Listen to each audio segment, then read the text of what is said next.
Big Tanks Agape Barbecue. Can you hear us? I can hear you. Okay. All right. And then, so how did you get started? Basically,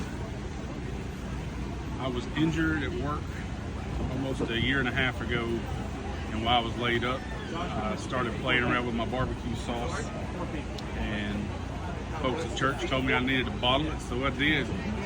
And it's just kind of gone from barbecue sauce to what you see here. Yeah. I've always done the barbecue, but turning it into a business was a dream come true. Yeah. What kind of inspires your flavors, or what were you trying to go? I know, but we're leaving tomorrow. I'm a Texan, so being from Texas, it's all about oak smoke, hickory smoke, getting that flavor infused into everything that I do. So that's what I'm kind of trying to bring out here. How many hours a day do you feel like you work more now than you did when you worked before, or not at all? No, not okay. at all. Now I'm busier than I've ever been, Yeah. but it doesn't feel like I'm working. I mean, it truly is one of those things when you're doing what you love, you don't work. Good. Yeah, it's awesome. Is there anybody you'd like to thank, like on the way, helping you through it, or? Oh man. Firstly, Jesus. Yeah, absolutely Jesus. That's the name is inspired by His love, and without my family, I wouldn't be doing any of this. My wife supports me 100%. It took a big leap of faith financially to be able to walk away from a guaranteed paycheck to chase a dream. Yeah.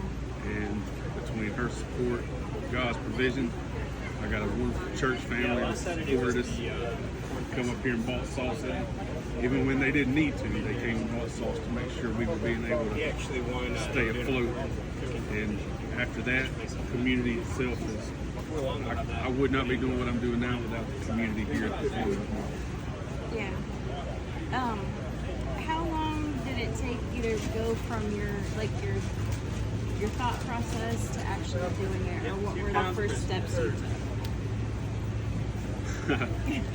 When I got hurt, we were sitting in my living room at 11 o'clock at night and just had one of those funny ideas that, hey, I think I'm going to go make barbecue sauce. So 11 o'clock at night, I'm in there making Texas candy for the first time. And after that, just started flowing. We had 5 sauces in less than a month. So it's been a cool process being able to just play around with it, figure out what works, what doesn't work. And right now we're working on actually having it bottled for grocery stores. So it's pretty awesome. Yeah. Not bad for less than a year. Oh yeah. All right. Well, if somebody else is thinking on trying to do something like this, what's the first step you take after you get your sauce figured out? What's the next couple of things you do? To do it at home, there's a lot of paperwork you have to go through, having the state approve your sauces and things like that. There was a lot of hoops that a lot of people would have just quit because it's very time consuming, it is very expensive to get going, but it's worth it once you do. I highly recommend it. If that is your dream, go for it. All right. And then where can people find you? I'm up here every Saturday at the farmers market in Foley, and I do have a website, BigTanksAgapeBarbecue.com. I'm working on getting it fully functional. Other than that, I'm on Facebook, Instagram, Big Tanks Agape Barbecue, and working on TikTok. Haven't quite got there yet, but we're working on it. All right. Well, thank you for talking to us today. We tried the barbecue that a couple weeks ago, and it was like, this is the best we've had down here. I mean, like probably ever. So, and we love sauce, and we have so many sauces at home. And I was like, we need to get all of these because she had us try them, and I was like, this is amazing. So I'm really glad that you followed your dream. And is there anybody else you want to thank along the way?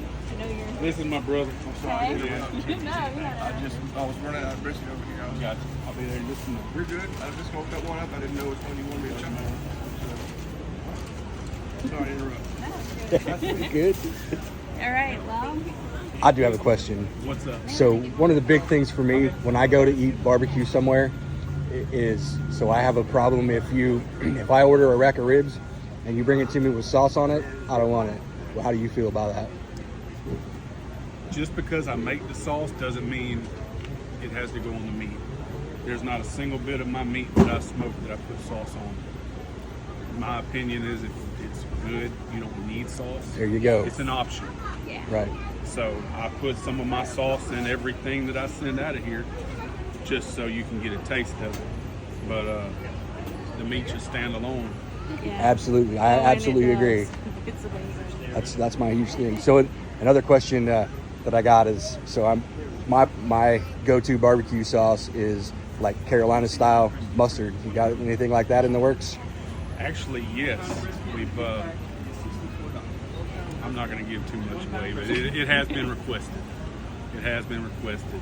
Well, you can After take my I- check mark up for you. After I had Requested. my Texas candy, then it was the Alabama white sauce, Mhm. and now we're working our way around. Awesome. I have a Kansas City style too. I'm working on. Right on. Okay, well, we'll be in line for buying that whenever you got it ready. For real. So. Right. Right, well, thank you for talking to us today. Absolutely. Thank All y'all right. for stopping. Yeah.